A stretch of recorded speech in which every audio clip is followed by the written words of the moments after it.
एक गांव में रमन नाम का एक आदमी रहा करता था। वो वो बहुत ही गरीब था। उसके घर में रमन और उसकी बेटी मानसी रहा करते थे। रमन पढ़ा लिखा नहीं था, जिस कारण वो गांव में ही मजदूरी का काम किया करता था, जिससे उसके घर का गुजारा होता था। रमन एक जमींदार के यहाँ पे उसके घर का सारा काम करता था। उसके घर का और बाहर का सारा काम किया करता था, जिससे जिससे उसको जमींदार के यहाँ से अच्छे पैसे मिल जाया करते थे, जिससे उसका और उसकी बेटी का गुजारा होता था। जमींदार बहुत ही नेक-दिल इंसान था। वो गरीबों की हमेशा भला किया करता था। वो उसके दिल में गरीबों के लिए बहुत ही प्यार और इज़्ज़त थी। वो ज़रूरतमंदों की हमेशा मदद किया करता था। वो जितना ही अच्छा था, उसकी पत्नी रमा और उसका बेटा नितिन उतने ही कठोर और निर्दयी थे। उन्हें गरीबों से कोई लगाव नहीं था। वो अपने धन के घमंड और अहंकार में रहते थे, जिस कारण वो गरीबों का मजाक उड़ाया करते थे। जमींदार को ये बात बहुत अच्छे से पता थी। उन लोगों को कई बार समझाने की भी कोशिश करता था, लेकिन वो लोग नहीं समझते थे, जिस बात से जमींदार बहुत दुखी रहता था। जमींदार अब अपने बेटे की शादी करना चाहता था, लेकिन वो चाहता था कि उसके घर में एक ऐसी बहू आए जो बेटे और पत्नी की तरह अहंकारी ना हो। वो चाहता था कि एक नेक दिल और विनम्र लड़की उसके घर बहू बनकर आए। इसीलिए वो कुछ सोचता है और फिर रमन के घर पे जाता है।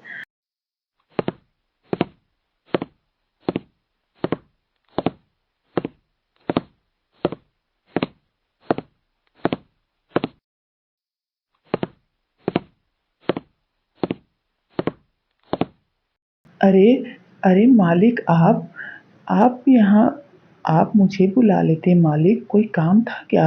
अगर कोई काम था तो आप मुझे बुला लिए होते। आपने आने का कष्ट क्यों किया? अरे रमन, अरे बात ही कुछ ऐसी थी भाई, जो मुझे तुम्हारे पास ही आकर करनी थी। ये मैं तुम्हें बुलाकर अपने घर पे ये बात नहीं कर सकता था, इसीलिए तो मैं यहाँ आया। और मैं आऊँ या तुम आओ, बात तो एक ही है। तो हाँ, मैं ये कहने आया था रमन, मैं अपने बेटे की शादी तुम्हारी बेटी मानसी से करना चाहता हूँ। तो बस मैं तुमसे तुम्हारी बेटी मानसी का हाथ मांगने आया हूँ। ये तो मेरे लिए बहुत खुशी की बात है मालिक, जो आप मेरी बेटी को अपने घर की बहू बनाना चाहते हैं। लेकिन मालिक, तुम चिंता मत करो रमन, मैं तो हूँ ना। हाँ, लेकिन हाँ रमन, तुम एक बार अपनी बिटिया से ज़रूर पूछ लेना, वो क्या चाहती है। उसका चाहना तो ज़्यादा ज़रूरी है। ठीक है रमन, फिर मैं चलता हूँ।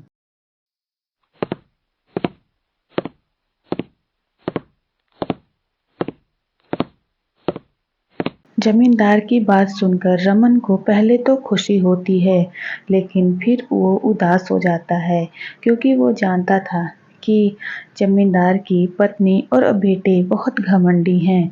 वो उनकी बेटी के साथ बहुत गलत व्यवहार करेंगे, क्योंकि वो एक गरीब की बेटी है। इसीलिए वो दुखी हो जाता है।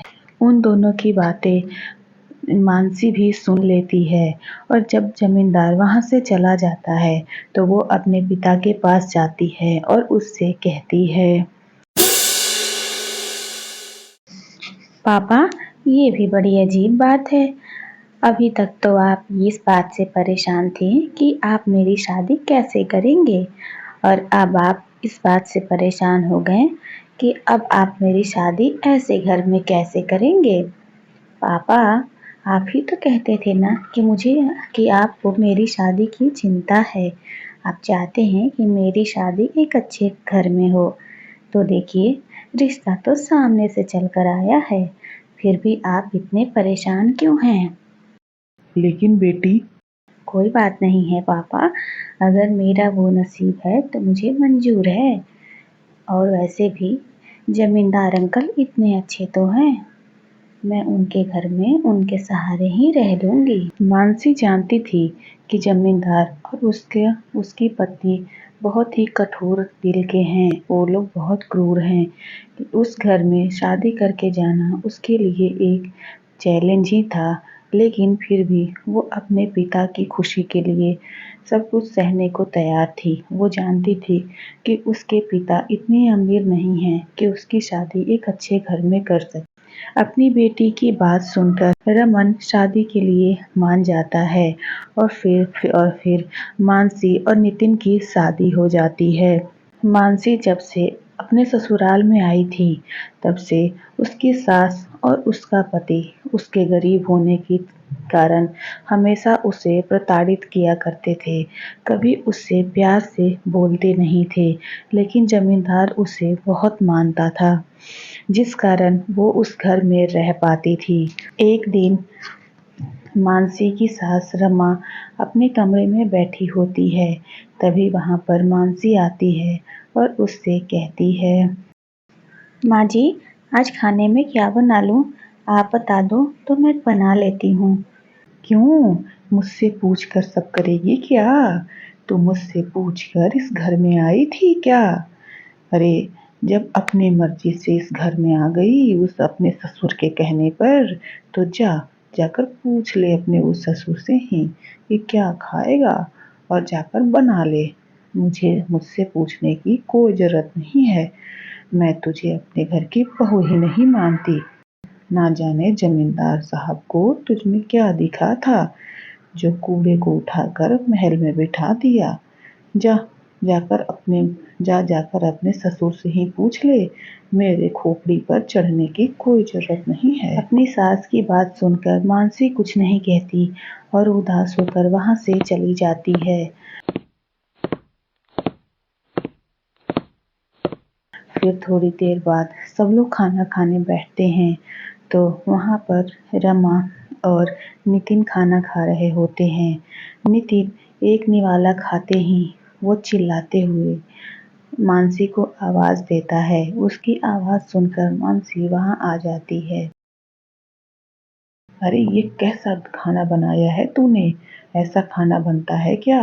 तुझे खाना बनाने की भी तमीज नहीं है। ना किसी में नमक पता चल रहा है और ना ही कोई मसाले। ये 2 कौड़ी का खाना बना के तूने रख दिया है। क्या हम लोग ऐसे खाना खाते हैं क्या? ये क्या बनाएगी?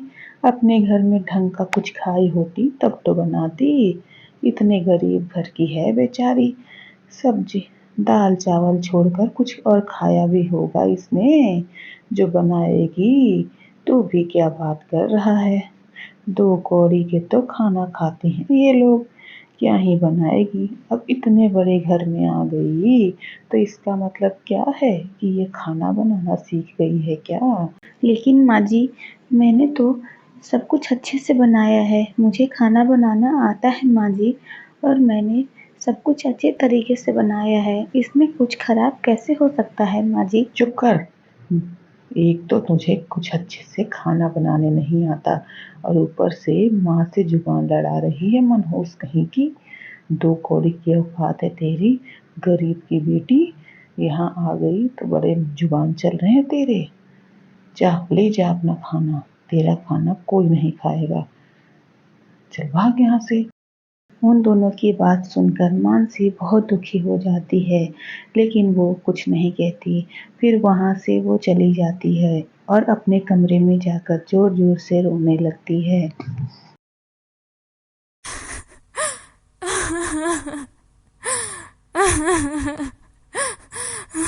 ऐसे ही समय गुजरता जाता है और उसकी सास और उसके पति का अत्याचार उस पर बढ़ता जाता है। मानसी बेटा, बेटा, तू खुश तो है ना बेटा? तुझे इस घर में कोई दिक्कत तो नहीं?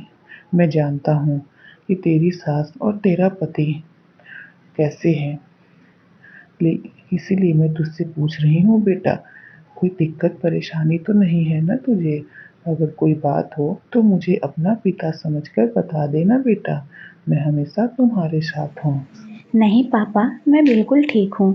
माँ जी और नितिन जी के साथ जो कुछ भी करते हैं मुझे उससे कोई परेशानी नहीं है क्योंकि पापा मैं जानती हूँ क्योंकि पापा जी मैं जानती हूँ कि आप मेरे साथ हो इसीलिए मुझे कोई परेशानी नहीं है और अगर कोई परेशानी होगी भी तो मैं खुशी-खुशी झेल लूँगी। मुझे आपका और मेरे पापा का ख़्याल है। मैं आप दोनों की इज़्ज़त के लिए सब कुछ बर्दाश्त कर सकती हूँ पापा। मुझे कोई परेशानी नहीं है पापा जी। आप चिंता मत करिए, मैं यहाँ बहुत खुश हूँ। ठीक है बेटा, मुझे तुम पर गर्व है। सदा खुश रहो मेरी बच्ची। बेटा, मैंने तुझसे पहले भी कहा था कि तू इस लड़की को अपनी बीवी का दर्जा कभी नहीं देना और तुमने वही किया। बेटा, अब मेरी एक और बात मान ले।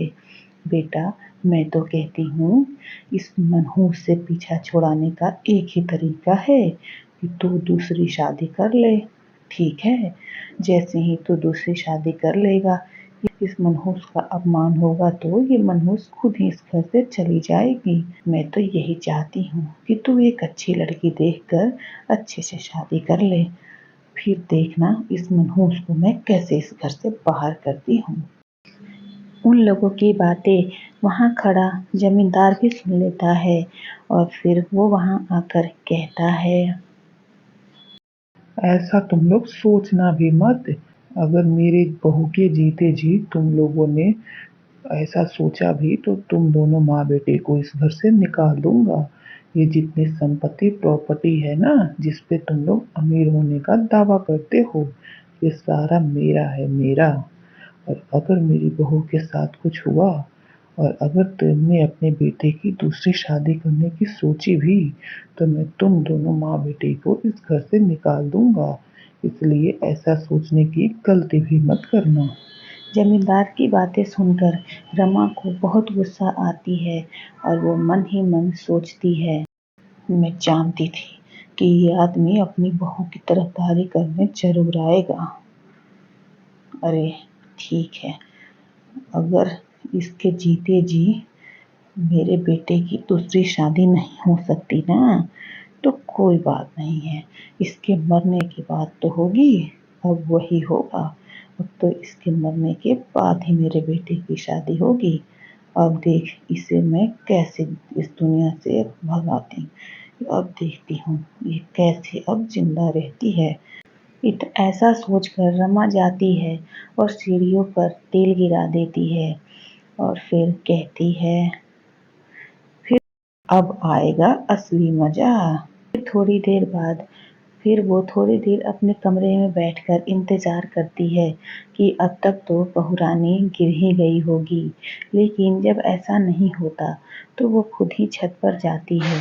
खुद ही वहाँ आती है सीढ़ियों पर, खुद ही वहाँ सीढ़ियों पर आती है और देखने लगती है कि वहाँ तेल गिरा है या नहीं। तभी तभी वहाँ जैसे ही वो दूसरी सीढ़ी पर पैर रखती है, वो खुद ही उस तेल की वजह से फिसल कर नीचे गिर जाती है और तेजी से चिल्लाती है।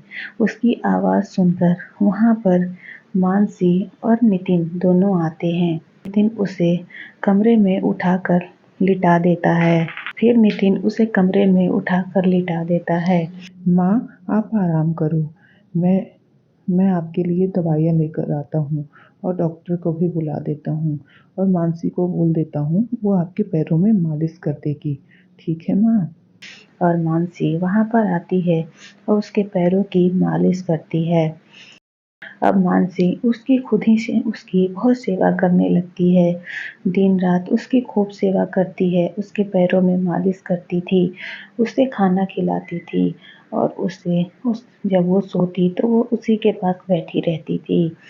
मानसी दिन रात उसकी बहुत सेवा करती थी, जिससे वो धीरे-धीरे सही होने लगती है। जब वो देखती है कि उसकी बहू उसकी इतनी सेवा कर रही है, तो उसके दिल में तो उसे अपनी गलती पर एहसास होने लगता है कि वो उसके साथ क्या करने वाली थी और उसकी कितना गलत करने वाली थी। उसकी बहू तो बहुत ही अच्छी है। एक दिन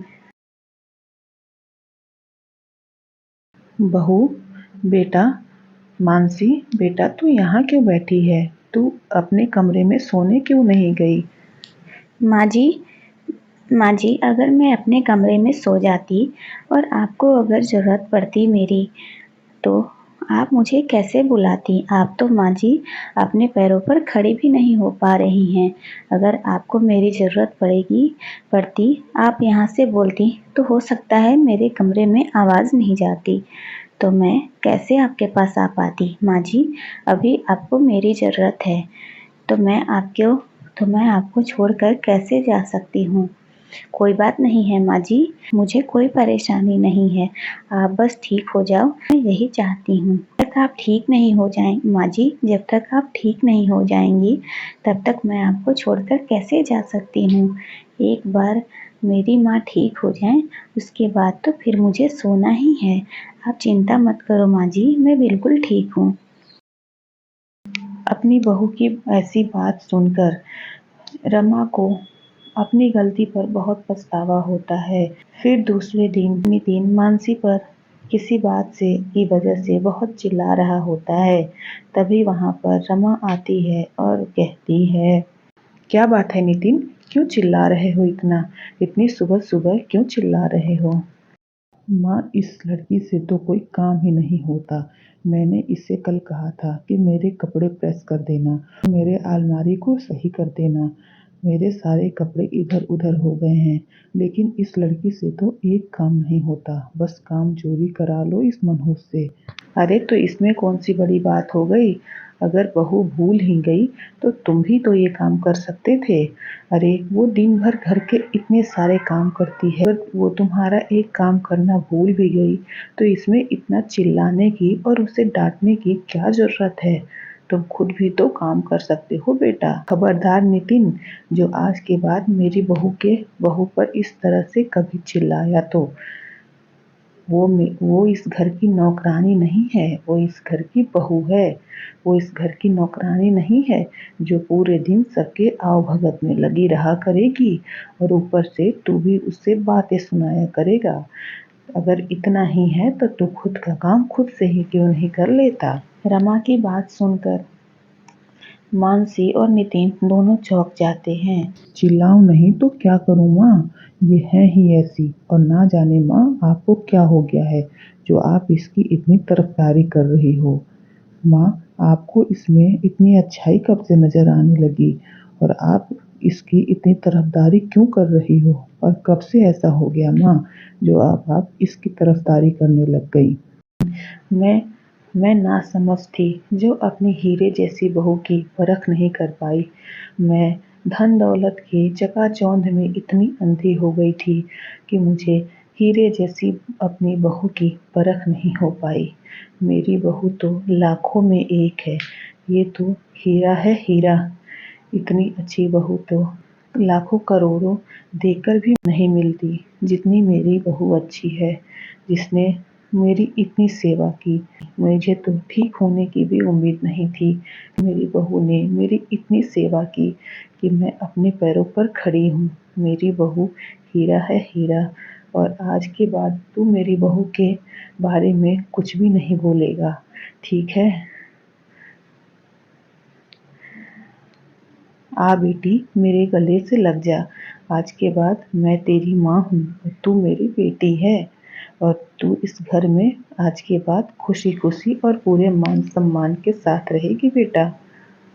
रमा की बात सुनकर मानसी बहुत खुश हो जाती है और वो जाकर उसके गले से लग जाती है। उस दिन के बाद से रमा अपनी बहू से बहुत प्यार करने लगती है और फिर सब खुशी खुशी रहने लगते हैं।